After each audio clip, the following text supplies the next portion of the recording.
Has to sort of finish really to pick up a couple of points to go back in front of Hakim Danic. Look at Brian out front.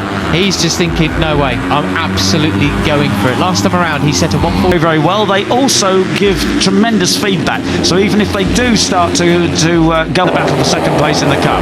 That is such a crying shame, isn't it? Goodness me, well, 6.8.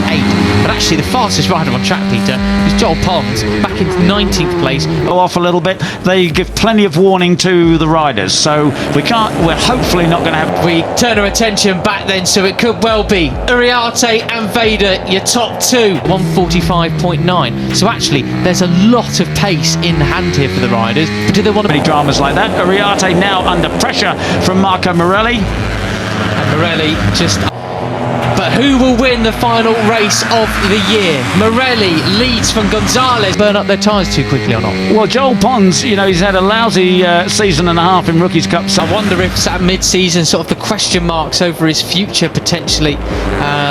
Just who really wants that fourth position in the standings in his debut season in Rookies so far, but he was 6th in FP2, made a complete mess of qualifying, didn't get a toe, but certainly, it does tend to happen in the riders' third years. All those questions of, well, what next can sort of play on. So Mitani wants another podium as well. There is Danish limping around again then. And it's something has pace round here if his FP pace is anything to go by. So we would their mind, but he's definitely back to his old self. Now he is signed, sealed, delivered to the asphalt team. That Marco Morelli said yesterday. He said, when you're aware that the guys around you are battling, great to see Pons way up in this group. Uriarte and Pratama, a bit like in Moto3 next year. Absolutely. All ex-rookies in that squad for the cup, and you're not in the running. He said some part of you wants to say, okay, I better, keep away. Yesterday, just swapping places around various parts of the track then. Morelli. And it's great to see Marco Morelli joining him. Yes, it will be, with Holgado and a lot from them. He said, but I don't think like that. He said, you've just got to race and not make any mistakes, and that's what he's sitting tight in third position. Daniel just so as well next year, up too. So absolutely brilliant stuff. It's all did superbly yesterday. Maybe he's a little bit even more care to the wind today because he's behind him as well. Here is that fast and flowing section of the track. That's not really an overtaking spot, Christian, but starting to bunch up a little bit now, Peter. Everyone else is catching up. Tinez has actually set the fast out front, and he's ahead of the number 11 of David Gonzalez. Pure respect. He didn't quite make it stick there, so we got track limits warnings for Agostinelli, Brown, Monignane as that for the race. He's 16th, number 77, Venezuelan. A 1:45.0. Marco Morelli, isn't he? Really like that attitude from him, and this is him back to his very, very Danish. Hakim Danic, yeah, that is very much a warning. All three of us. Hero. So is Brian Uriarte pulling the pin, or is he bunching it up to try and push Veda back as much best?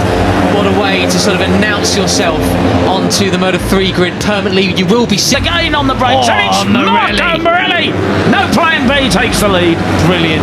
No plan is possible. What do you reckon? Well, it's sensational, as you say. Tinez is the fastest guy on the track. His best result this year is a couple. Seeing him actually in Moto3 for the rest of the year as he fills in. Plan B up there once again. He's been a little bit quiet this year, hasn't he?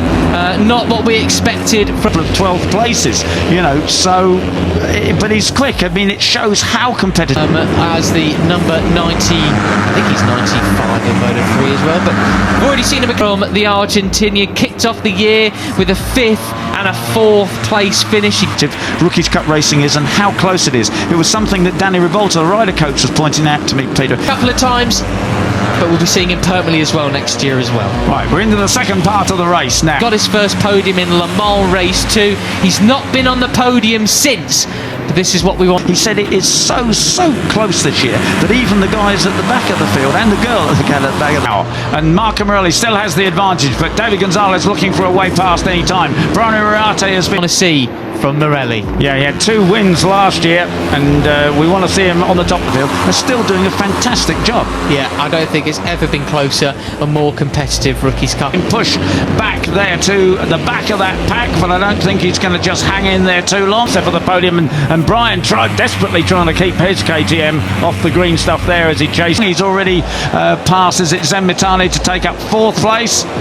Veda Pratama, but then it shows when they do go into Moto3 how strong they are instantly. Massimo Quiles is Morelli away from the first corner. And of course him and Morelli came to blows back in Sachsenring, didn't they? And Brian goes inside. That's an unusual line for him, but he's got that low gear. He can get another bit of an enigma, but wins pole positions, podiums in his very first year, even when he started. And look at the gap then with the chasers. They are on it. They are gonna catch them, I think, Pete. Drive out, and he does so. He's alongside Veda Pratama, 51 and 50. Started a couple of races late because he was too young. For too young, that's right. And it's great to see Max there, isn't it? And touch wood, you know, it was 0.6 of a second as they come across. 4 side by side down the back straight ahead of the 34 of Zenmitani through the super fast flat. He has been that overly wild stuff that he showed a couple of times in across the first intermediate split there. So I think that's it.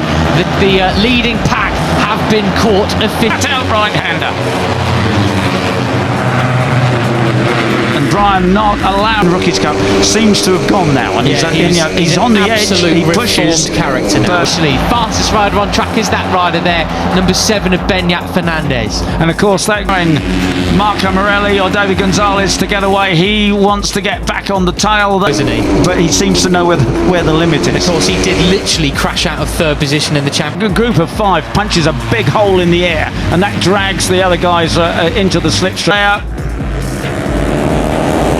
Superb. Just the 5 of them now. Championships here last year and knocked himself out, ended up in the medical centre for goodness sake. Like he was a one. Very effectively. So it's Brian Iriarte takes up the lead from Veda Pratama. They really have split away from Karpushin and the rest. Yeah, 1.6 child by the time he finished Rookies Cup. That's right. He's a great kid now. He's a great. So heavy on the brakes, and it's really steep downhill into turn 4 there. You can see the rear wheel of Brooks. The gap was last time around, but Karpushin, very, very strong rider. Racer. Fastest lap of the race then. Carter Thompson, 1:44.8. They get quicker. Iriarte's just popping off the ground momentarily. As they now come into the fast. The set personal best lap time last time around was half a second quicker than the leaders, and quicker and quicker. We are looking at Danish, who's now in 7th place. The sweeping section is Guillaume Plonk, first rider to have a long lap penalty. So will he be able to respond with 6 laps to go? Morelli has. Well, that's right. He's got Zenmitani still ahead of him, but looking a bit more strong, exceeding track limits. He's in 20th spot at the moment. That'll move him down, likely to last.